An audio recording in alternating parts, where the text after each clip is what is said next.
it's a new month, and that means it's time to update you all on how my Bible reading challenge is going. I hope some of you have been inspired to start this up as well, because yeah, it's been really good. And I feel like I'm taking in, sometimes in the morning I'm a little tired, so there's days where I feel like I'm not getting as much, but every day I'm getting like at least a little bit of nugget in there. I know some, like I said, some books of the Bible are just hard too, so yeah, but I'm getting something every day. So without further ado, I'll tell you how it's going. So I got my trusty gifted Bible. The reason I'm saying gifted is because if you saw the first video on this series, an elderly couple from our church gifted my husband, me, and my son all brand new study Bibles, so which was super sweet. So that's what I've been reading through. It's New King James, I believe. Yeah, it's New King James, which has been pretty good. Usually I read a ESV, but this isn't bad. It's been actually a good translation as well, easy to read and understand. But yeah, so use whatever translation you prefer. I'm trying to read through it, just to recap, I'm trying to read through the Bible by the end of the year, and so far I think I should be done by the end of November or like early December if I get behind. I'm hoping I don't get behind, so yay. So far I'm not. Yeah, so today I actually just read, okay, so it's my reading plan. There's a lot of them online.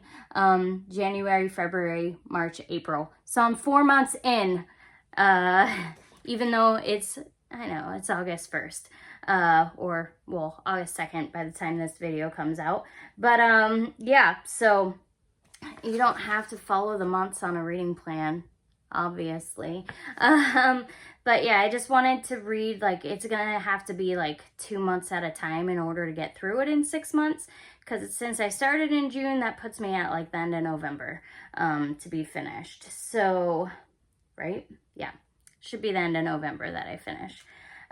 So I'm right on track so far. So this month I have read through Hebrews, Numbers, Galatians, Deuteronomy, James, Joshua, Matthew, and I just started Judges yesterday. So I'm 12 chapters into Judges right now, and it's been really good reading about Gideon and Jephthah and all that stuff.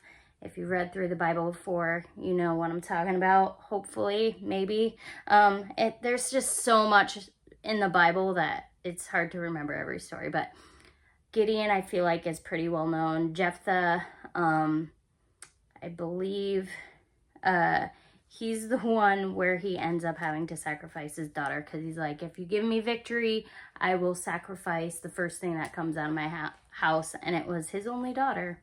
So there's different views on what that sacrifice was, like if he literally sacrificed his daughter, or if it was like something else, like because she goes up on the mountain to mourn her virginity for 2 months, so with her friends. So they think some people will say that maybe, my husband was telling me this when I was talking to him about what I read today. He was telling me that some people translate it as she was just mourning her virginity, and that was the sacrifice, was that she would never bear children and kind of carry on that line. Not really, it would be carrying on her husband's line anyway, but still, she would never be able to carry on a line.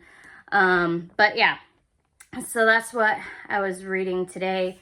And then tomorrow, well, whenever I get around to it, is when I start reading about Samson, which, if you're familiar with the Bible, Samson, super common story to teach to little kids. So it's pretty graphically violent, but it gets kind of dumbed down for the children's Bible reading a bit. Just basically that he was really strong and knocked down a building and saved his people and stuff like that. And that his hair was his power or whatever. But it really wasn't his hair. It was God that gave him his power and his obedience to God. Even though he was definitely shares his faults in there. So yeah, so that's where I'm at. Like I said, I should be done by the end of November, early December, and I will keep you all posted. It's never too late to start this either, because like, even though I started in June and I will be done like in November, you could start now and set a goal for yourself to be done by the end of like January or early February. But yeah, I really encourage everyone to like try to read through the Bible at least once a year. Find a reading plan. Yeah, because if as Christians, it's the most important book, because it helps us with discernment when we're reading books from Christian authors, which, while they're helpful resources, like there's some out there that aren't so helpful. So yeah, it just really helps to like be in the Word so that you're learning more from that, because it's God's Word. And yeah, and be more discerning when you pick up a book and you're like, something feels a little off. I don't know that that's really in line with Bible, because even though a book sometimes says it's from a Christian author, there's a lot of questionable things out there, and we need to grow in discernment. And how we do that is through prayer, through definitely first and foremost reading the Bible, and obviously having a relationship with God. So yeah, so highly recommend reading through it. You could start now. You could take a whole year if you need to.